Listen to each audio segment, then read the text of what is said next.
J'espère que vous allez bien, j'espère que vous vous portez bien. Le 12 juin dernier, on vous a diffusé deux émissions importantes qui ont fait beaucoup de bruit à Alger et qui ont intrigué, intéressé, interpellé, bouleversé, inquiété, troublé même énormément de nos compatriotes. Nous avons été beaucoup contactés par des sources, par des contacts, par des connaissances qui nous ont posé des questions sur les dessous de nos révélations. La première émission concernait les mille et un complots de Rome ou les secrets bien gardés des dirigeants algériens en Italie. La deuxième émission concernait la purge menée au sommet de l'État algérien contre les relais de Boualem, directeur de cabinet de Tebboune et de son secrétaire particulier Amirouche Hamadesh. Et on vous a promis une suite. Beaucoup d'entre vous n'ont pas compris avec exactement l'enchaînement des événements que nous avons décrits, que nous avons révélés. On vous a expliqué que depuis qu'un scandale a éclaté à Rome, vers début de l'année 2024, notamment vers avril 2024, ce scandale concerne le remplacement et le départ dans des circonstances scandaleuses, mais qui ont toujours été passées sous silence, de l'ancien ambassadeur d'Algérie à Rome en Italie, M. Abdelkrim Touahria, qui était pourtant l'un des diplomates les plus prestigieux, les plus influents et l'un des collaborateurs les plus appréciés par le chef de l'État Abdelmajid Tebboune. Son départ fin avril 2024 avait inquiété, avait même étonné les autorités italiennes, comme il a étonné beaucoup d'observateurs et de connaisseurs du régime algérien ou de l'État ou du pouvoir algérien. Nous vous avons révélé qu'Abdelkrim Touahria est parti sur fond d'un scandale politico-judiciaire, puisque des rapports sécuritaires ont été publiés, ont été dressés à son encontre, avec des preuves accablantes qui ont été réunies par les services secrets algériens, et l'impliquant dans un scandale de détournement de fonds publics de l'ambassade d'Algérie à Rome, un scandale de relations suspectes et douteuses avec des entités étrangères, et un troisième scandale, un rôle controversé dans des passations douteuses de marché, passations douteuses de marchés publics financiers et certains marchés qui impliquent l'opérateur, le constructeur automobile italien Fiat, dont l'installation en Algérie, l'implantation en Algérie à la fin de l'année 2023 a été énormément favorisée par l'implication de l'ambassadeur algérien Abdelkrim Touahria, qui est l'un des plus grands connaisseurs de l'Italie, puisqu'effectivement il maîtrise le dossier italien, puisqu'il a déjà été consul général à Rome, à Milan plutôt, de 2015 à 2019. Ensuite il est parti à Abu Dhabi, ensuite il est revenu d'Abu Dhabi à Rome. Et on vous a raconté qu'Abdelkrim Touahria, sa chute, son départ, a provoqué un scandale au sein même de l'entourage de Tebboune et que personne n'a voulu demander des explications, des comptes ou juger ou inculper Abdelkrim Touahria en dépit des graves accusations, des rapports qui ont été d'enquêtes qui ont été menées, le ciblant qui ont été menés à son encontre par les services secrets algériens, notamment par le bureau de sécurité de l'ambassade, le bureau de sécurité de liaison de l'ambassade d'Algérie à Rome. Il a été épargné. Abdelkrim Touahria, ils l'ont sorti de l'Italie, ils l'ont dégagé de Rome, ils l'ont mis à Conakry, en Guinée, pour qu'il se fasse oublier. Et à partir de mai 2025, il a été mis fin à ses fonctions, il a été chassé du corps diplomatique. Il n'a pas été admis à la retraite, il a été exclu du corps diplomatique. Et ni justice, ni convocation, ni interpellation, ni placement sous enquête, personne ne lui a demandé quoi que ce soit, alors qu'il a été enlevé de son poste à la suite d'enquêtes sécuritaires très accablantes. Et on vous a expliqué que s'il est protégé, c'est parce que dans ce vaste trafic dans lequel Abdelkrim Touahria est soupçonné d'avoir joué des grands rôles, il y a des complicités à très haut niveau. Et certains de ces complices sont des personnalités extrêmement qui occupent des fonctions ou qui ont une proximité très sensible avec le chef de l'État, Abdelmajid Tebboune. Plus tard, on vous a expliqué qu'il y a une purge menée contre les relais de Amirouche Hamadesh et Boualem, et que les derniers changements et les derniers scandales qui ont éclaté entre avril et mai 2025 ont une relation directe avec Boualem Boualem, le directeur de cabinet de Tebboune, et son secrétaire particulier.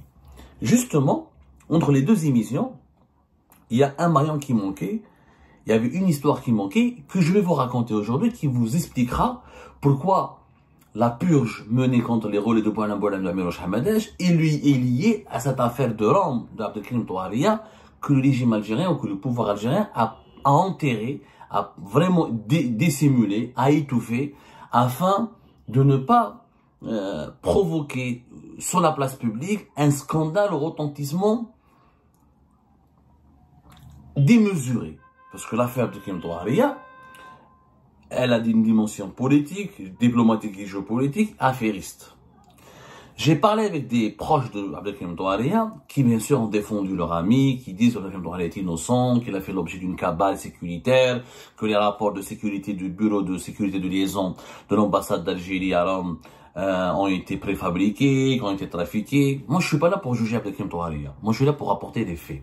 C'est à la justice de le juger. S'il est innocent, il aurait pu être réhabilité. Il aurait pu rester dans son poste d'ambassadeur. S'il estime qu'il est victime d'une machination ou d'une cabale, il pourrait déposer plainte et saisir la présidence de la République ou le premier magistrat du pays Abdelmajid Tebboune ou demander une réhabilitation et l'ouverture d'une enquête. Nous, on n'est pas là pour juger. Nous, on est là pour informer et vous expliquer comment les rapports de force, ce qui s'est passé, les faits. On vous donne des informations, on vous explique comment ces informations peuvent avoir lieu et quel est leur impact sur la vie politique et du pays et donc par ricochet leur impact sur le quotidien des Algériennes et des Algériens. Cette affaire, elle est grave, pourquoi? Parce que d'abord, la justice n'a pas été saisie, elle n'a pas fait d'enquête. On a enlevé un ambassadeur extrêmement important qui a géré des dossiers très sensibles avec la coopération bilatérale dans un pays ami clé, c'est le partenaire clé, l'Italie, qui est resté jusque-là le seul pays très amical avec l'Algérie. Et trois, il y a des implications à très haut niveau et personne ne veut dire la vérité, personne ne veut mener ou ne veut mettre ce scandale entre les mains de la justice pour que certaines personnes intouchables restent intouchables. Mais le plus grave, c'est que cette affaire a provoqué une guerre de clans inédite dans l'histoire de l'Algérie. Je m'explique. Dans l'histoire de l'Algérie, les guerres de clans, généralement, opposent des clans différents, opposent des composants du pouvoir algérien à d'autres composantes. Généralement, le pouvoir algérien a trois composantes: l'état-major de l'armée, la présidence de la République et les services secrets. Et chacune, c'est ça les trois clans majeurs qui composent le régime algérien. J'ai toujours expliqué que le pouvoir algérien a trois têtes: présidence, état-major, services secrets. Ensuite, chacune de ces têtes a des ramifications, des sous-groupes, des sous-clans si vous voulez. Mais les principales centres de décision du pouvoir algérien sont ces trois. Dans l'histoire de l'Algérie, on a connu des guerres de clans entre services secrets, ex-directeur général Toufiqi, l'entourage d'Abdelaziz Bouteflika, entre la présidence de la République et l'état-major de l'armée, entre l'état-major de l'armée et Bouteflika à l'époque des années 2000, entre l'état-major de l'AMP et une partie des services secrets. Il y a toujours eu ce genre de guerre pour avoir le plus d'influence, le plus de pouvoir et asseoir la plus grande emprise sur les institutions de l'État et du pays. Sauf que nous n'avons jamais connu une guerre de clans au sein du même clan. Je m'explique. On n'a jamais connu un clan qui se divise lui-même, où ses propres membres se font la guerre et s'affaiblissent et se déchirent. C'est ce qui est en train de se passer avec l'entourage d'Abdelmajid Tebboune. La meilleure illustration de ce que je vais vous raconter, c'est l'affaire Mohamed Bouakas. Mohamed Bouakas, on a parlé de lui. Vous vous rappelez bien de lui, Mohamed Bouakas, qui était l'ancien chef de protocole de la présidence de la République. C'est le chef de protocole de Abdelmajid Tebboune. Il a été limogé de la présidence de la République sur fond de scandale éthique, comme l'avait dit la présidence algérienne à l'époque, le 6 juin 2024. Avril 2025, il a été jugé et condamné. Le 23 avril 2025, il a été condamné à 5 ans de prison ferme et assorti d'une amende de 200 000 dinars pour enrichissement illicite et abus de fonction. On en a parlé de lui. Le 11 avril dernier, le parquet du tribunal de Belmondaïs, si je ne me trompe pas, a exigé à son encontre 10 ans de prison ferme. Et on a décortiqué son affaire. des montres Rolex, des appartements, de la corruption, de l'enrichissement illicite. Lui, durant son procès, Mohamed Bouaké, qui a passé 8 nuits de garde à vue, et au cours de son procès entre le 9 et le 11 avril, il a tout balayé d'un revers de la main, il a donné toutes les preuves qu'il n'est pas corrompu, que son enrichissement illicite n'existe pas, n'est qu'un fantasme propagé par des sources et de la désinformation, et c'est un dossier préfabriqué. On en a parlé, vous pouvez revoir notre émission. Nos émissions sur l'affaire Bouaké, et on vous a expliqué que Mohamed Bouaké, en réalité, il a été mis, son histoire est tout simplement le fruit d'une vengeance dont il avait été victime au sein même du palais présidentiel. On a fait des émissions le 25 avril, le 17 avril 2025, le 30 mars 2025. On a fait vraiment en 2024. On a été les premiers qui ont dit qu'il avait été, en octobre, qu'il a été mis en prison, placé en détention. Personne n'en avait parlé avant nous. On a bien décortiqué l'affaire Mohamed Bouaké. Sauf qu'il y avait un élément qui nous avait échappé et que nous n'avons pas pu confirmer jusqu'à aujourd'hui. C'est que l'affaire Bouaké, elle est liée à l'affaire de l'ambassadeur d'Algérie en Italie, Abdelkrim Touharia. Pourquoi? Quand Abdelkrim Touharia a été enlevé de son poste, il a été, on va dire, éjecté à Conakry, en Guinée, la Guinée-Conakry, qui est un pays beaucoup moins prestigieux que son poste à Rome, l'Italie, l'un des pays membres de G7 et l'un des partenaires clés de l'Algérie. Abdelkrim Touharia avait perdu contact avec Abdelmajid Tebboune. Il lui répondait pas, Abdelmajid Tebboune était en colère contre lui, il l'avait exclu, il avait décidé de l'éliminer. Bon, un poste une voie de garage en Guinée-Conakry. Ensuite, il allait être c'était prévu. On le laisse même pas une année en Guinée-Conakry. Ensuite, on met fin à ses fonctions. On arrête sa carrière de diplomate. Abdelkrim Touharia avait essayé de se défendre. Qu'est-ce qu'il a fait? Il avait approché Mohamed Bouaké, le chef de protocole de Tebboune. Il le connaissait. Mohamed Bouaké et Abdelkrim Touharia se connaissaient très bien. Ils étaient proches. Et Abdelkrim Touharia avait saisi Mohamed Bouaké. Il lui avait demandé d'intervenir auprès de Tebboune et de plaider sa cause pour le réhabiliter, pour convaincre Abdelmajid Tebboune que lui, il a été victime d'une machination, que les rapports des services secrets du bureau de sécurité de liaison de l'ambassade d'Algérie à Rome sont faux, sont infondés, qu'il a été victime de calomnie, qu'il n'a rien fait de mal, qu'il a toujours été fidèle à Abdelmajid Tebboune, qu'il est toujours fidèle à Abdelmajid Tebboune, qu'il est prêt à donner sa vie, à se sacrifier pour Abdelmajid Tebboune et pour l'Algérie, que c'est un homme intègre et c'est un homme professionnel. Abdelkrim Touharia a saisi, a demandé des faveurs à Mohamed Bouaké pour qu'il intervienne auprès de lui, pour qu'il plaide sa cause, pour qu'il intervienne auprès de Abdelmajid Tebboune afin de lui obtenir une réhabilitation et de lui sauver la tête. Mohamed Bouaké rend ce service à Abdelkrim Touharia et il essaie d'intervenir auprès de Tebboune. Sauf que quand Mohamed Bouaké voulait intervenir, voulait solliciter Abdelmajid Tebboune pour lui parler du dossier de Abdelkrim Touharia, il s'est heurté à qui? Il s'est heurté au secrétaire particulier de Tebboune qui est Amirouche Hamadesh. Amirouche Hamadesh, son secrétaire particulier, ou Mohamed Bouaké, c'est son chef de protocole. Ils se sont opposés sur la question de l'ambassadeur. Amirouche Hamadesh, il lui a dit, pourquoi tu te mêles? Tu n'es qu'un chef de protocole, pourquoi tu te mêles? Tu n'as pas à parler au président de l'affaire de Abdelkrim Touharia, tu connais pas les dessous de cette affaire, tu connais pas les raisons, tu connais pas les tenants, les aboutissants, tu n'as pas à parler au chef de l'État.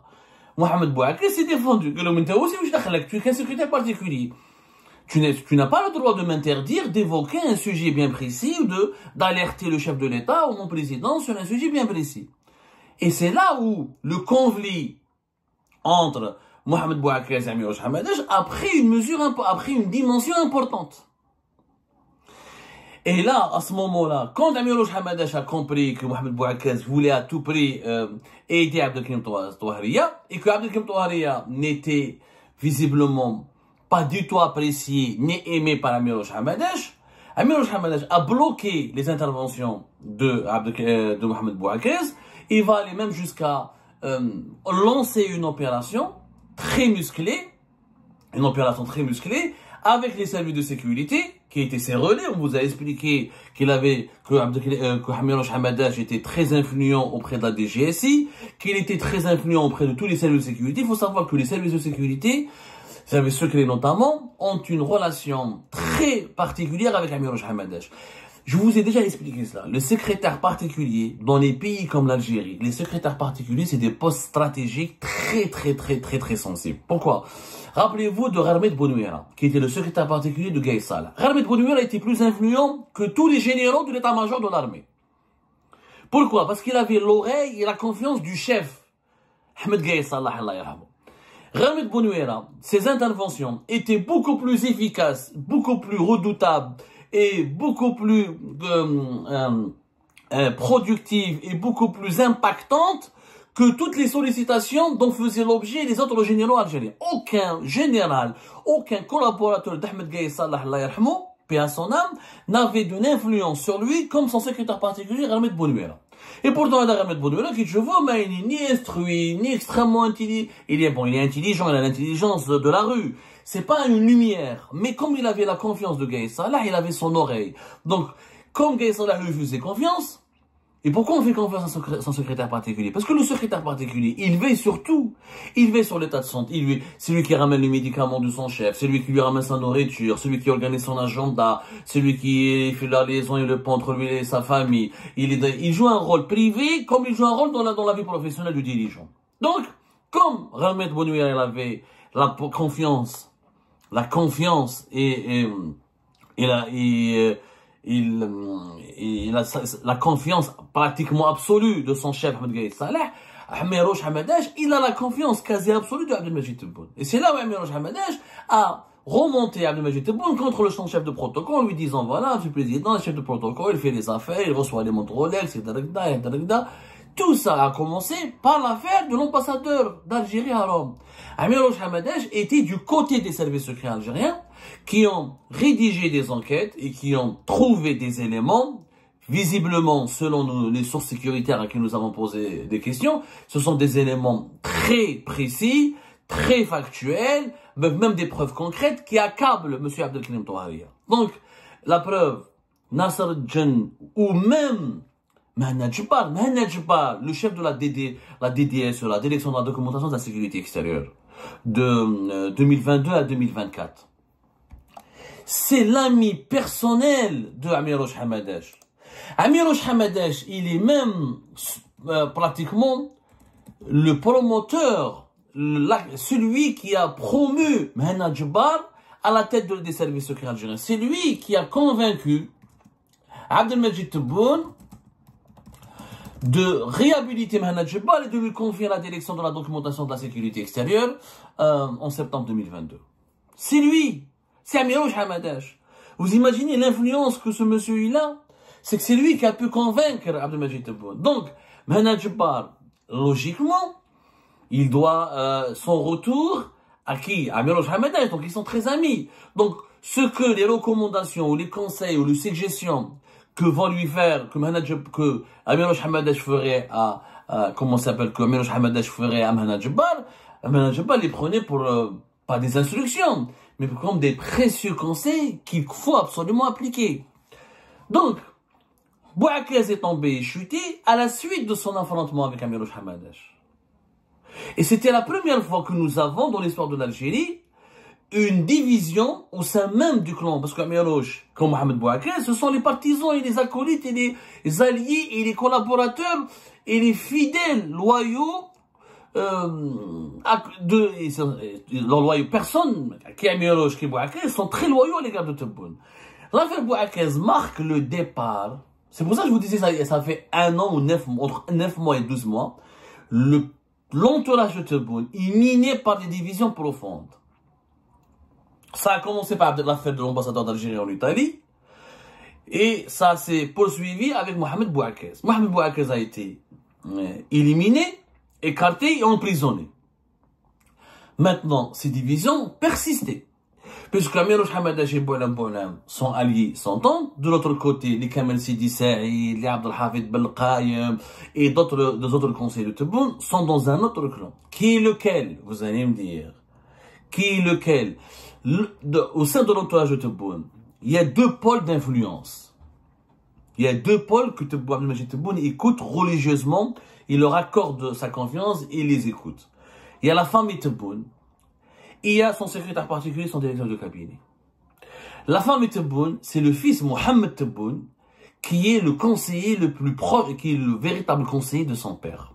Mohamed Tebboune, c'est le frère, l'enfant le plus intelligent, le mieux structuré, le plus rusé, et c'est celui qui accompagne son père depuis depuis la campagne des élections présidentielles de décembre 2019.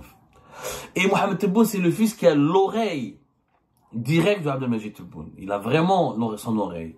Sauf qu'Abdelmajid Tebboune n'écoute pas que son fils. Il tient aussi à son conseiller, à son directeur de cabinet Boualem Boualem et à son secrétaire particulier, Amirouche Hamadash. Du coup là, Mohamed Bouakaz n'était pas du côté d'Amirouche et de Boualem Boualem. Mohamed Bouakaz était du côté de Mohamed Tebboune, de Kamel Sidi Saïd et des autres. C'est pour ça que nous sommes, et ce clan, là, pourquoi l'affaire Abdelkrim Touhariya a suscité une division? Parce que Amirouche Hamadash et Boualem Boualem étaient pour l'exclusion et le départ et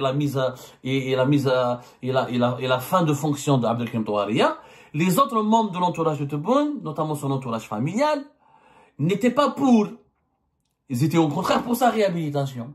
Et cet affrontement autour d'Abdelkrim Touhariya a fini par avoir lieu, a fini par déborder et a provoqué l'affaire Mohamed Bouakaz. Et après l'affaire Mohamed Bouakaz, il a provoqué d'autres dissensions. Et c'est la première fois dans l'histoire de l'Algérie que nous avons des divergences et des dissensions au sein même du même entourage. Et c'est ce qui est inquiétant. Pourquoi c'est inquiétant? Parce que Abdelmajid Tebboune, en tant que chef d'État, a besoin d'un entourage solide qui le soutient, qui le porte vers le haut, qui lui donne des bons conseils, qui lui donne des bonnes idées, qui lui complique pas la vie, qui au contraire le soulage. Parce que la charge d'un chef d'État, la responsabilité d'un chef d'État, elle est immense. La charge du travail, elle est immense. Le poids des responsabilités, il est incommensurable. C'est pour ça que les chefs d'État, quand ils arrivent au pouvoir, ils s'entourent de personnes de confiance d'abord, ensuite de personnes de compétence. C'est la confiance qui met à l'aise. Quand un chef d'État n'est pas entouré de personnes de confiance, il ne peut pas diriger le pays. Abdelmajid Tebboune a choisi ces personnes de confiance. Leur compétence pose problème, ça c'est un autre débat. Mais maintenant le souci, ce n'est pas la compétence des membres de son entourage. C'est les divisions qui opposent les membres de son entourage. Ça ne facilite pas la vie à Abdelmajid Tebboune. Ça l'empêche de se concentrer. Vous imaginez un chef d'État qui a 202 cloches différentes, où chacun de ses conseillers, de ses partisans, de ses loyaux collaborateurs essaie d'exercer sur lui une influence, mais de l'orienter vers deux directions opposées. Son entourage familial lui raconte quelque chose, ses conseillers, son directeur de cabinet et son secrétaire de particulier lui donnent une autre version. Il n'est pas à l'aise. Pour qu'il soit à l'aise, moi je lance un appel à Abdelmajid Tebboune. Qu'il réunisse les membres de son entourage et qu'il leur demande de faire preuve de discipline. Qu'il leur demande d'enterrer ces tensions claniques totalement inutiles dont l'Algérie pourrait se passer. Parce que l'Algérie aujourd'hui, face aux défis auxquels elle est confrontée, défis sécuritaires, défis économiques, la guerre entre Israël et l'Iran, les problèmes que nous avons dans notre voisinage immédiat, le Sahel et la Libye, la situation économique très inquiétante, les conjonctures économiques et financières mondiales très turbulentes, nous avons besoin d'un pouvoir stable, d'un pouvoir qui est serein, d'un pouvoir où nous avons surtout besoin d'un président de la République qui soit bien entouré, qui soit aussi entouré par des personnes qui n'essayent pas de le perturber ou de l'entraîner dans leurs agendas personnels. Au contraire, qui le conseillent et qui l'orientent vers ce qui peut être favorable à l'intérêt général et ce qui peut embellir ou renforcer le bon bilan du président. Abdelmajid Tebboune doit absolument tirer les leçons. Parce que ça dure depuis l'affaire d'Abdelkrim Touhariya, depuis l'affaire de l'ambassadeur d'Algérie à Rome. Il doit absolument tirer les leçons de ces tensions dans son entourage. Il doit les éliminer, ces tensions-là. Il doit imposer la discipline et l'ordre. Autrement dit, ces tensions-là vont impacter sa politique. Ils vont compliquer la suite de son deuxième mandat. Il pourrait même entraîner le pays dans des crises d'insécurité et d'instabilité qui lui seront fatales.